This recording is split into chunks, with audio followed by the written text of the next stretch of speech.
Okay. Let's get into this real quick so that we can get this party started. All right. So here's what you need to know. Basically, at the end of the day, there is massive fraud going on in the United States. And ironically, Trump needed massive fraud to go ahead and prove that the use of ICE was needed. Now, he had already found massive fraud in spots that I didn't think they were going to find. I thought they were going to find it in retirement. I thought they were going to find it in disability benefits, especially Supplemental Security income benefits. But they didn't find it there.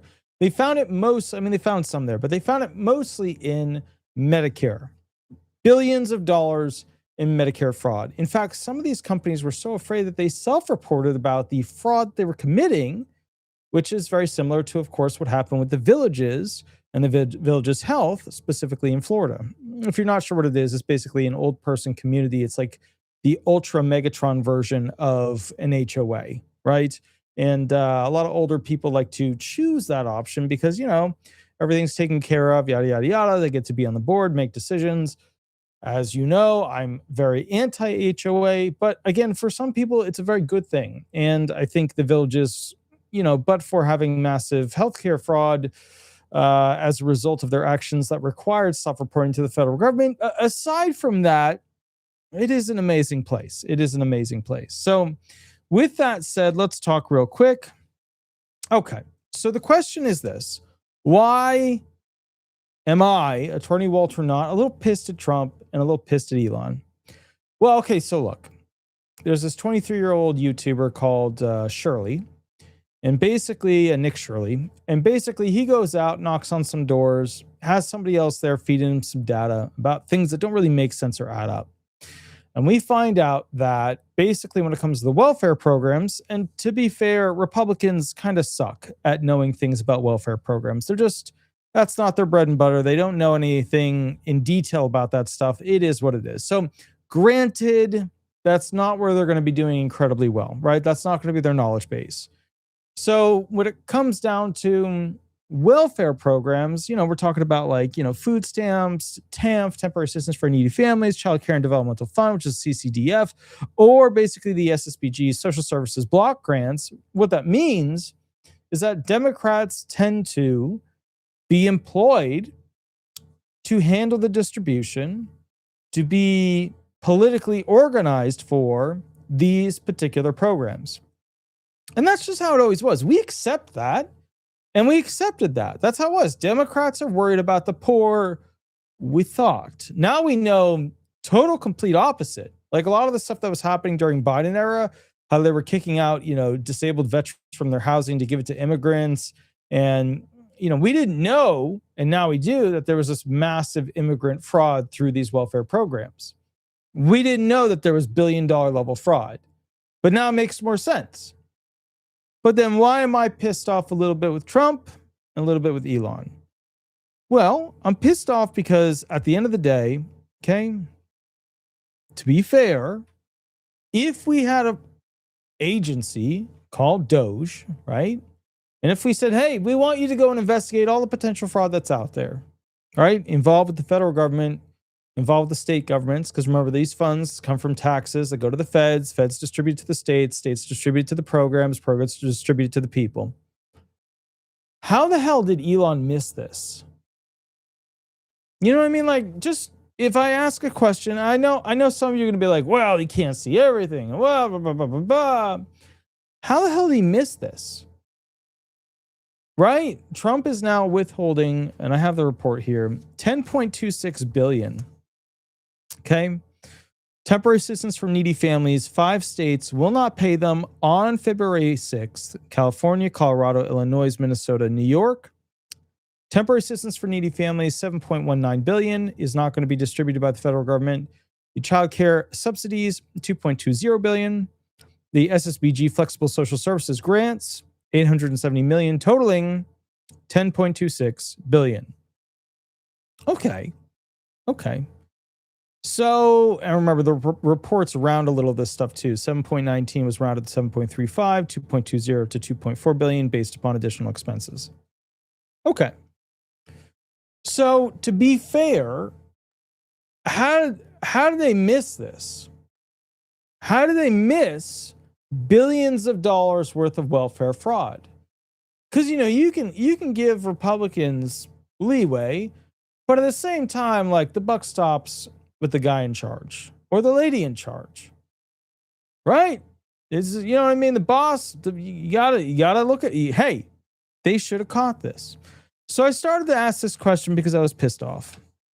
And we all know Trump needs to find fraud because he's got to validate, getting access to these states' data, having ICE go into states, doing all these things. Now, at the end of the day, we saw Nick Shirley's video. It was not as dramatic as I thought it would be. It was, in my opinion, I mean, they could have done a lot more cinematography to make it a lot more dramatic. They basically went to go visit these different places. Some of them are transport facilities, some of them are daycares. Leering Center is a lot of people's favorite. And as a result, they found that basically people were not using these services because these companies were not actually operating. And then they had these cute little bullshit stories that went with them when the documents were supposed to be handed over about how they were broken into and things were stolen. Although one facility was really that. People are not buying it. Americans are not happy. They know fraud when they see it. It's obviously fraud. So then it comes down to the question of, okay, was DOGE really able to do its job? So just to give you an understanding, DOGE, Department of Government Efficiency, basically was constantly being sued by, obviously, the Democrats. And when it comes to your Social Security data, right, I looked into that because I was a little curious to see like what the whole deal is. Because, some of these channels out there are pushing this narrative that basically Elon Musk had stolen everybody's Social Security information and, done terrible, horrible, unbelievable things with it and yada, yada, yada, and so on and so forth. And there were things they did wrong. No doubt about it. No doubt about it. The way that they shared the information through cloud share services. Although, to be fair, they say they didn't actually get the okay to that. Although it's still, the Supreme Court has ruled that they could continue to do what they were doing. And to be fair, we don't actually have a final ruling on the details as to, what went wrong, what they should have done, what they could have done. They should have basically done things with moving data. They should have been a little bit more careful with moving the data. Let's talk about that real quick so then we can talk about why DOGE constantly met legal restrictions from Democrat-oriented agencies. And think about that. The Social Security Administration, we all just know and assume that's like a Democrat-controlled agency. Like that's just, and obviously the different head goes in at the different time. When a Republican president goes in, a Republican commissioner goes in. When a Democrat, president goes in, a Democrat commissioner goes in. So to me, this is a situation where, the head changes, but to be fair, pretty much always the Democrats are hired there and running the Social Security Administration, which is fine. A lot of them are amazing people that put up with a lot of shit. So here's what happened. Early 2025, basically you had DOGE go ahead and push and get access to a lot of the Numident system database information. They had mostly read-only, and then they got very limited edit functions for some of the stuff, okay? Federal judge gets brought into this thing. Basically, you have unions, AFSCME, AFT, plus groups like Democracy Forward suing. Temporary restraining order, March 2025, U.S. District Judge Ellen Hollander of Maryland.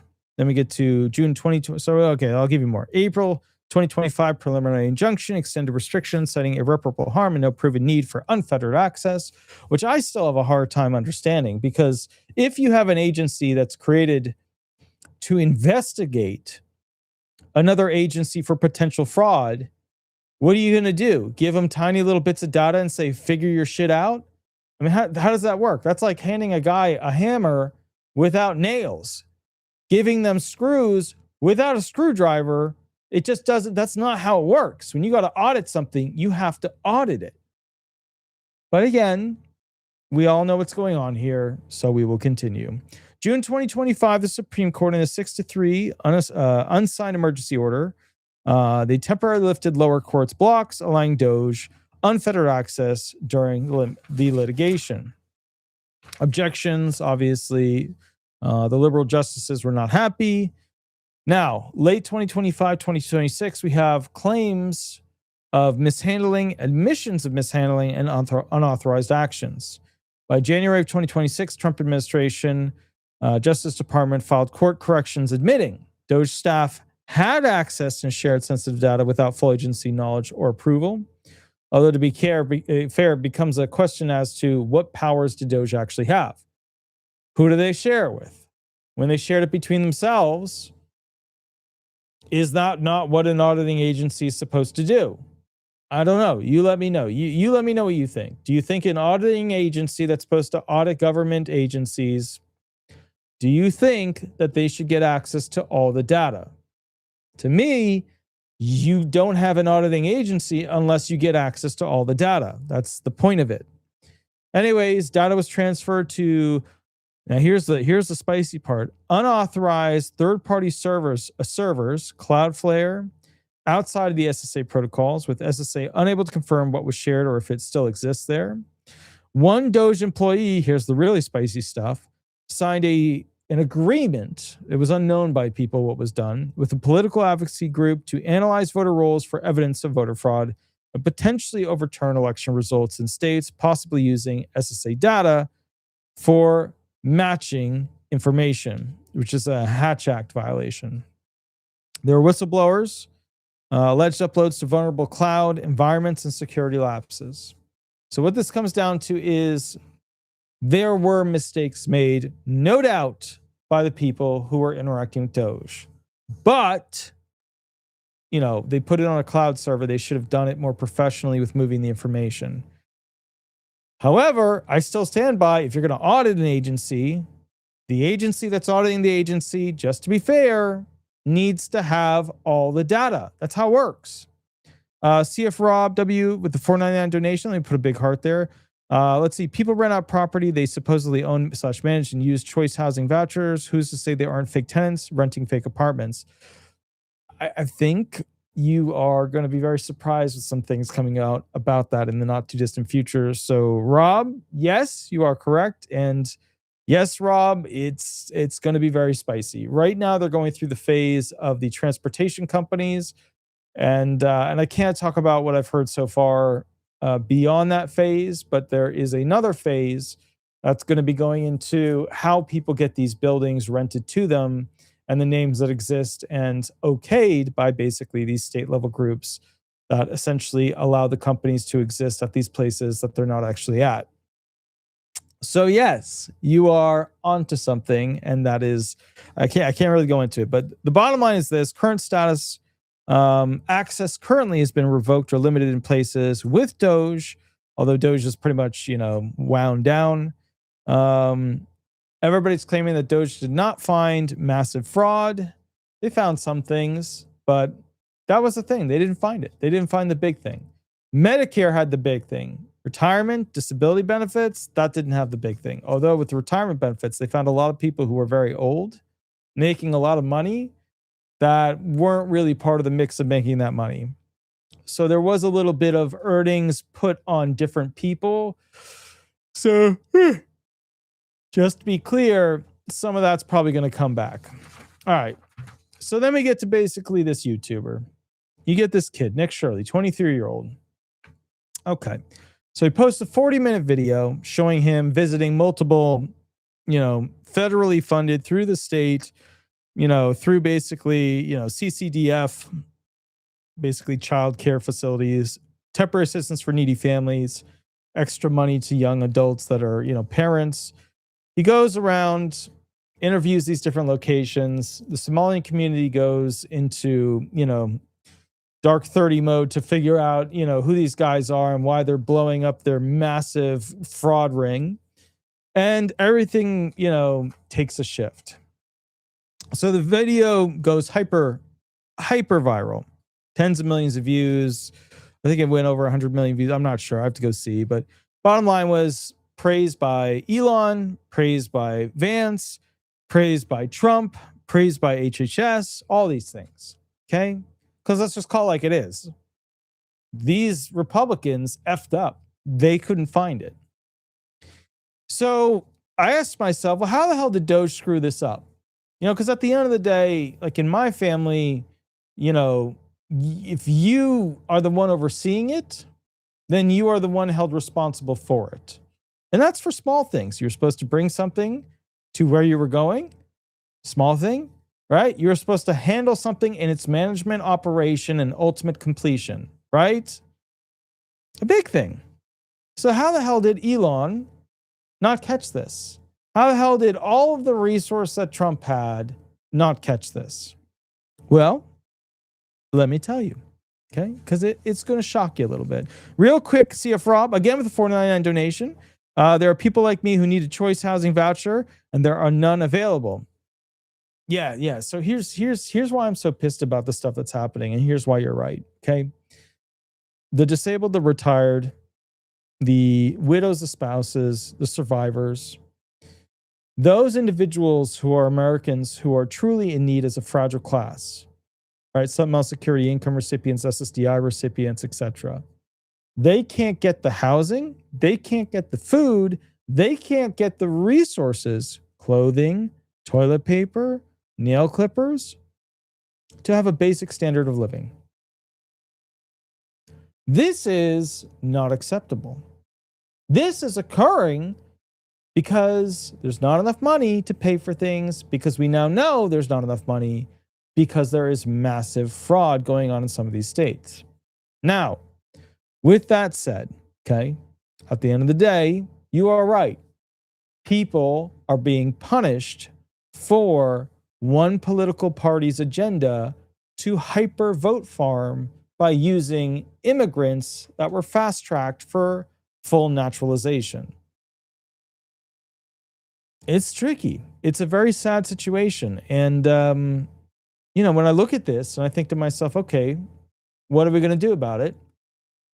I asked the question, which is directly linear with this video, who the hell do we blame for not catching this earlier? And now some of you will say, well, hey, Trump's only been in there for a year. He's what about the prior 4 years? Right? And by the way, they have a new virus that's circulating. I think it's in India. 2 people got it or something. Very high mortality rate. But it's that time of year again where we might be seeing one of these lovely things just magically spreading through places like India and China and getting to the US. So just by the way, if you're not aware, there is a new virus out there. It's much more deadly than COVID. Okay, let's talk about this. So what are these programs, right? TANF, CCDF, SSBG. What are these programs? They're welfare programs like SNAP benefits, although their rules are a little bit different than SNAP benefits. How do they do quality control on them? Well, the main mechanism for things like SNAP, right, which is food stamps, is this thing called QC system. QC is quality control. States, all of them across the nation, will sample about 50,000 cases nationally, annually. Okay, so every year, 50,000, all the states, right? So each state's 800 to 1,000, basically that's the usual sampling size, for states. Some states are bigger, some states are smaller, yada, yada. Okay, you get the yada, yada. Okay. States review, the benefits for errors, eligibility errors, things like that. Then the states send that data over to what's called FNS. FNS is the USDA's Food and Nutrition Service. FNS re-reviews the data that was sent to them from the states. They don't go and collect it themselves. Starting to see where the fraud problem is happening? Okay. So FNS re-reviews the data provided to them from the states and calculates the national and state improper payment rates. Now, that's the national payment error rate is called the NPER. Okay, it's how much of an F up the state made with distributing funds and the percentage of the rate of distributing funds. So just to be clear, the states control the data when it comes to the auditing abilities as to what data they're going to bring in and what data they're going to share with the federal government. Okay. Now, similar stuff applies to temporary assistance for needy families. Similar stuff applies to Medicaid. Similar stuff applies to this for review processes. But basically, The states collect the data. They submit the data to the feds. The feds audit the data, and then they get their error rate from that. Now, I need you to understand that most TANF, most CCDF and SSBG actual error rates and data collection is not publicly released. It's not. We have some SNAP benefit public information, but for the most part, you get some Medicaid as well. Basically, TANF, CCDF, and SSBG is not publicly available. So the people have a really tough time figuring out what fraud was committed and where. But what the states release are the companies receiving the funds.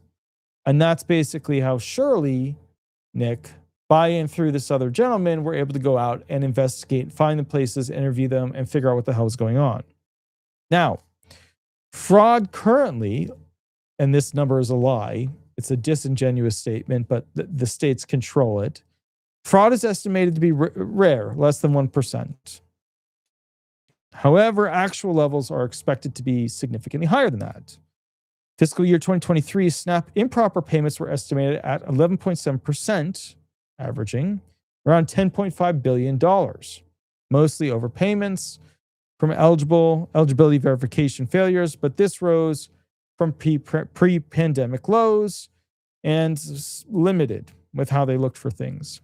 Now, recent federal demands where they're asking for the raw data to audit these programs by auditing the states revealed undetected issues like about 186,000 deceased recipients. And remember, this is pretty much all from the red states. So like if you're sitting there being like, oh, the Republican states don't do this. No. This is the data they could get from the Republican states. All of the blue states got together, the 21 of them, and basically said, no, we're not going to give you any data because you know the level of fraud in those states is likely to be extremely high. So basically what they found with the data they could collect, right, the red states, 186,000 deceased recipients of these benefits, or 50,000 duplicate benefits across states showing prior reports missing significant data showing significant abuse. So, just to be clear with this thing, the Republican states had fraud too. We know that because we could audit them. Because we audited them, we now know. But we can't audit the blue states because the blue states won't give over the data because they believe an audit that requires data is arbitrary and capricious. Dude, nobody believes that shit. Get the data over, get it cleaned up, give your people, your fragile class, you're starving, you're disabled, your widows, your survivors, you're retired, your SSI people, give them a helping hand. I used to think the Democrats were like this, on a holy war to save the fragile class. I didn't realize they were like the greatest fraud setup. I mean, this is literally going to go down as one of the greatest fraud situations that America has ever seen relating to a political party. This is way beyond a Nixon, situation, way beyond this, way beyond that, way beyond, Monica Lewinsky, way beyond all of that. I mean, this is bigger than Epstein. And Epstein and what's interesting is the reports that came out are consistent with the things that traffic survivors would tell me about. So, and I'll do another video on that, but that's extremely disturbing stuff. So here's basically the gig here. And I see 2 donations. Let's see. Christy, I was switched from SSDI to SS and have had my Section 8 reevaluated twice with the rent portion increase, even though the actual rent hasn't gone up. Why? Okay, so first of all, we're going to answer questions at the next video. So just call me during the next video. I have to set it up and put the thumbnail up, but call me during the next video and we'll go through what things have changed. But if you were switched from SSDI to SS, I'm assuming you were basically reaching 67. And then, okay, we'll go through it at the next video. That's totally fine. We got CF Rob. Howdy, Rob. 49 donation. 49 donation. Trump was all bogged down with Russian collusion hoax, impeachments by deep state. says, plus he was new to government as an outsider in 2016, 2020. Yeah, look, I don't disagree with you. I agree Trump did not have the level of how smoggy, foggy, and just, unfortunately deep in the trudging government ways that they are. I get it. He didn't have the skill set to knowledge how many enemies he actually had. I mean, he was bringing in politicians, who were on the Republican side, who were stabbing him in the back the first chance they could get. So yes, Trump didn't know 2016 to 2020 how to play the game as president. Because to be fair, he just wasn't in politics enough throughout the different levels. Everybody, just so you guys know, in politics, they're all stabbing each other in the back. Democrats are better at hurting all of the individuals together than the Republicans. Republicans tend to get on their high horse and, I believe this, and this one goes, I believe this. Whereas the Democrats, they tend to stick together better. Now, with that said, right, it's a good argument. It's a good argument as to why, essentially, Trump couldn't figure out in 2016 to 2020. That's fine. But still, all of that money to DOGE, they couldn't figure out what Nick Shirley was able to figure out in a short period of time. Let me explain why that is, okay? So here's kind of the way this works, just so you guys know. The states control the sample data that they send to the federal government. So these sampling limitations, these estimation limitations are controlled by the state. So if the state wanted to potentially modify or just sample particular companies that were not fraudulent and that were not going to raise any red flags, well, that would be something that would be within the state's interest to do, because the state gets penalized, they get fined, if they have too many errors. And so when they get penalized, it means the federal government doesn't pay part of the administration cost to administratively pay out those benefits, which means the state then has to pick that up. So the state doesn't want to have to do that. They want the Fed Gov to pay 50% of the rate. So in other words, it is in the best interest of the state to lie to not get fined. Alaska's overpayment rate hit 57% in 1 year, but national average stayed lower. Data quality issues affected 79% of states in fiscal year 2015, hiding potential fraud. These are all examples where things don't really make sense based off of the data that's handed over from states. Now, the states have broad definition, masking abilities, right? They can hide things in the definition of one thing or another thing. But let me explain to you this. SNAP fraud is supposed to be less than 1%. But the IRS found tax fraud is around 18%. Now, look, tax fraud's going to be up. But welfare fraud, it's going to be higher than less than 1%. You know that, okay? So states reported 136 million stolen in quarter one of 2025, but estimates suggest at this point 12 billion annually nationwide stolen. Not 136 million, 12 billion. So let's go through this, okay? The verification process. So federal rules require that periodic checks, Medicaid, SNAP, TANF, a lot of these are usually within a 6 to 12 month period, or a 3 to 6 month period, or a 12-month period, okay? So let's talk about that. As a result of this, there's not continuous and repetitive verifications that, obviously can set everything up for fraud to occur. And as a result of that, because there's not enough verification and assessment where the states have to do more review, now the federal government obviously doesn't trust them because they're finding fraud. Do I think Trump will federalize this entire system? It's either going to be that, or the states are going to have to pay for these benefits themselves, which means they're going to have to do their own taxes, which means that, they're going to piss off a lot of people that live in these states that have to pay all these new taxes. Or Trump could federalize it and go ahead and take all the power away from the states and have full access to all the benefits. But he would need the legislature on board to do that.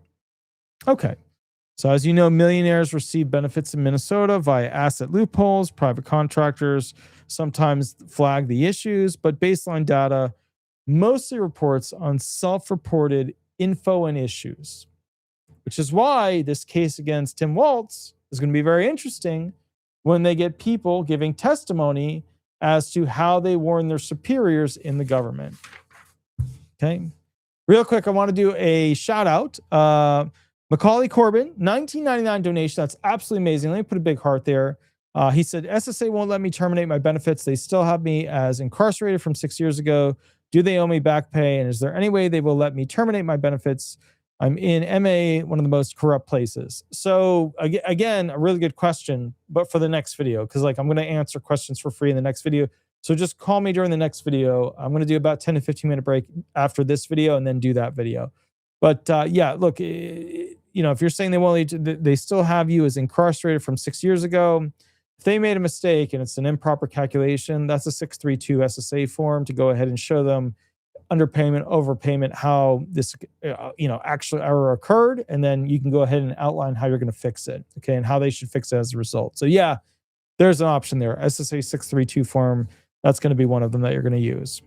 All right. So let's keep rolling through this real quick. So basically, we know that in 2008, there was significant data manipulation and falsification from states where they falsified the quality control data that they were sending to the federal government. The USDA OIG called it, remember, this is way pre-Trump, this is 2008, unique in scale with significant states involved. Because, just to be clear, there's misaligned incentives. The states get paid more if they don't get penalized as much. The states are in control of reporting the data that they want to. So you're starting to see how the states could go ahead and fraudulently hand over data surveys. Okay, so next thing. We have basically reporting issues. So we know that about 29 states complied initially with reporting data over to Trump to go ahead and get investigated. We know that 21 Democrat states resisted, and then they said, hey, you know, we're getting picked on because we're Democrat states. Well, they were also the ones that said they wouldn't send over the data because they didn't want to be audited. We all know why. It's very clear now. So as a result, we now are looking at potential scandals that, like in Minnesota, of 9 billion childcare fraud, Mississippi, 77 million TANF misuse. Bottom line is the data needs to be handed over to the federal government to actually assess what's going on. Which brings me back to my whole question of how bad did Elon F up by not seeing this fraud? So the ironic thing is Elon's DOGE, right? They weren't so much a team of investigators to go knock on doors outside of the government and do a lot of investigations on foot. And that falls into other types of groups. That's more HHS, that's more federal investigation groups like the FBI, etc. But still the question is, how did they not find this? Well, Elon didn't find it because he was using the data that he was given, and the data that he was given was corrupt on purpose. Although some will argue that it wasn't corrupt on purpose, that the Democrats didn't know that all these buildings were, filled with fraudulent corporations. Although they're going to have to answer something, which is why when Nick Shirley first released the video, the government reached out and said, hey, that's actually a shutdown business, when it in fact was not, which is an intent issue and a knowledge issue and an omission issue for legal purposes. So at the end of the day, the problem that I foresee with this whole thing is that we cannot allow states to receive billions of dollars in federal funds and then distribute them and then be in control of what data gets sampled and what data gets handed over to the federal government for re-review. That's how they missed it. They missed it because the feds didn't have the data. The data was, unfortunately, had a lot of corruption and fraudulent information withheld from it. And as a result of it, basically the federal government, when reviewing the data, was not able to properly assess it because it was bad data to begin with. That's why it took some kid, a 23-year-old YouTuber, which is an amazing thing. I don't know if you guys have sat back and thought about this. How ridiculous, how absolutely ridiculous is this? That it took a 23-year-old YouTuber to do basic journalism, things that we don't see at CNN, Fox News, CNBC. Those are just newscasters at this point, right? They show up at the events to report the things that the politicians and the companies tell them, okay? So it took it took a journalist, a 23-year-old kid, to go out there and find and break what will probably be the largest fraud that has ever occurred in the United States, which is a statement because Medicare pretty much had that title just recently. So my point to you is the government needs to get access to where the money is going. I keep hearing these Republicans shout, yeah, follow the money, follow the money. I don't know. Maybe I had a little bit more of a higher expectation for them to get at it. And I think, to be fair, and here's the thing. Did they find a massive amount of fraud? Yeah, they did. But I still go back to the one thing, the people I represent, the fragile class, the disabled, right? How much were they harmed by this? You could get a class together of individuals, disabled people, widows, right? Survivors, retired people who can't get housing, who can't get their vouchers, who can't get their medical transportation, who can't get these things, who can't get food for the autistic children. You could put together a lawsuit of all these individuals and sue these politicians, not only in their state capacity, but also directly and personally for liability. That was quite gross in this situation. And what's really blowing my mind is that these lower courts are not allowing the federal government, who paid for these benefits and half of their the administration of them, to get access to the data. And that's why I've become really frustrated with the legal system. I've become really frustrated because I'm reading these court documents. And remember, when I give you the data, I'm giving you the summarized stuff. But I'm reading these case decisions, the documents that are posted, the PDFs, and what was the procedural history. And what's upsetting to me is that there is very clearly judicial bias. And I don't think it's ever been this bad. It was like that Somalian who stole like 3 or 4 years of her mother's retirement benefits, even though her mother had already passed away. She stole like 25 grand worth of SSI benefits, dressed up as their mom, went to the Social Security Administration, returned documents that she signed on behalf of her mom, right? And then they basically gave her 12 months of probation. I mean, no prison time? That's like robbing a bank for 25 grand, walking out the front door. No prison time? I've become upset with how the judicial system seems to have an extreme bias, and it's not okay. It's sad. You see this stuff, and I mean, it happens. So the Republicans have their own judges too, but it's not supposed to be that way. Now, I've never been one of those idiots that's like, justice is blind. That's something the bar, shoves off on people. Justice is blind. Justice is blind. Justices must follow this code.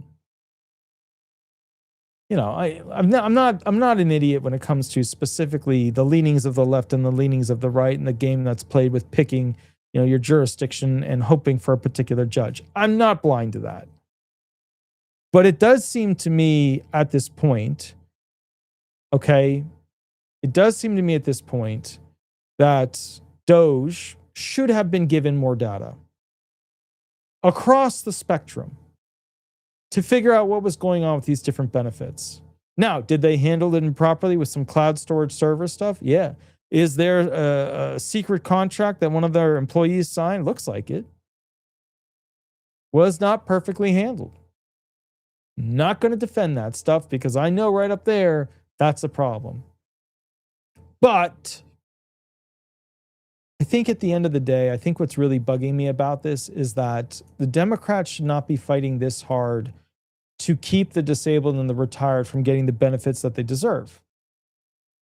And I think that at the end of the day, what's really upsetting me about this is that, I work with disabled all the time that don't have their benefits yet. A lot of you have your benefits.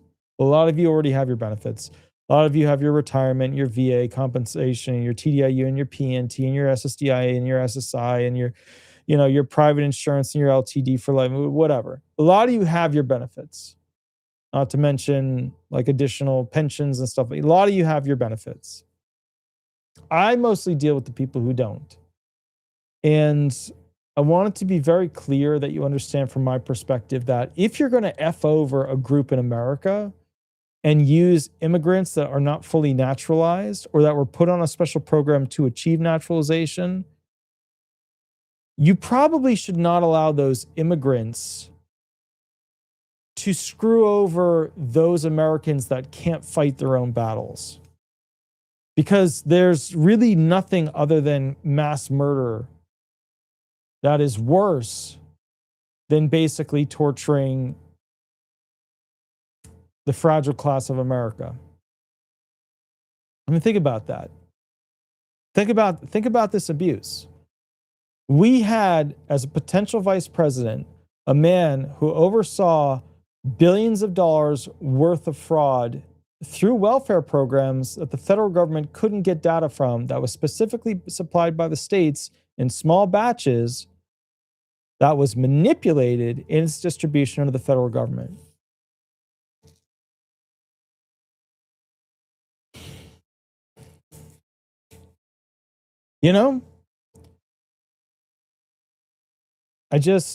It's one of those things. It's just mind-blowing. Absolutely, absolutely mind-blowing. And the worst of it is, just to be fair, Butterflies 90123, just give me a call tomorrow. I see your thing here. What really blows my mind about this is that at the end of the day, punishing the disabled, not feeding autistic children, punishing young parents for them not being able to go ahead and drop their kids off at a daycare that was obviously not a real daycare. Many of them not real daycares. Not being able to have medical transportation assistance. Who does that hurt? Hurts my clients. And all we're seeing right now are a lot of these groups throwing that YouTuber's name into the mud and dragging it as hard as they can. I think we need to have the top level of the Democratic Party prosecuted. I think what we need to have is a chance for the younger Democrats who aren't already paid for by billionaires to do what we want them to do.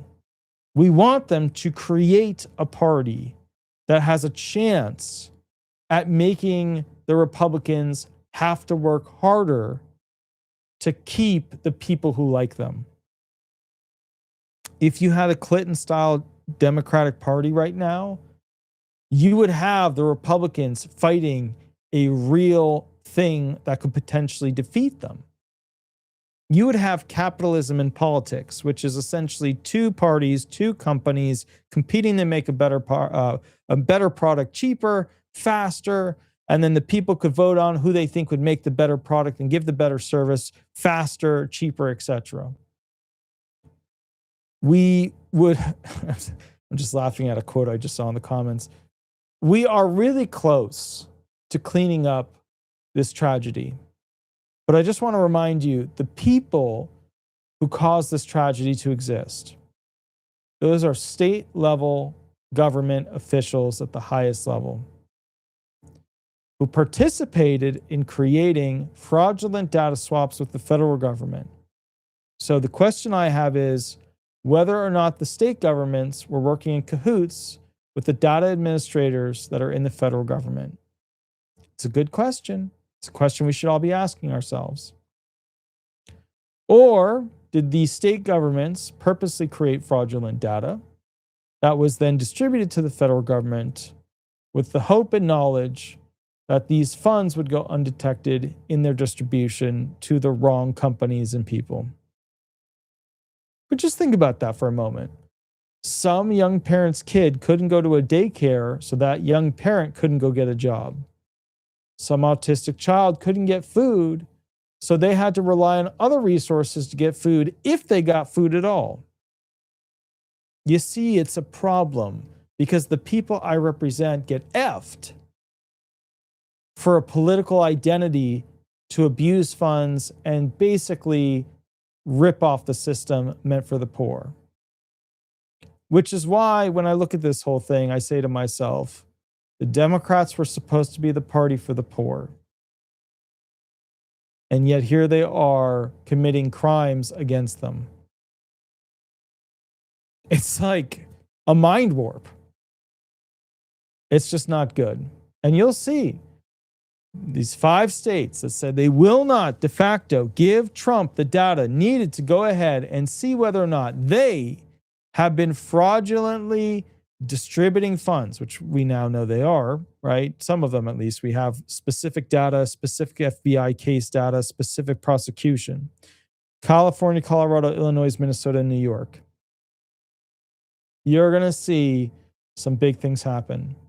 Would it not be easier for these states to cut down on fraud and put new fraud provisions to restrict fraud in place? Because we all know where this is going.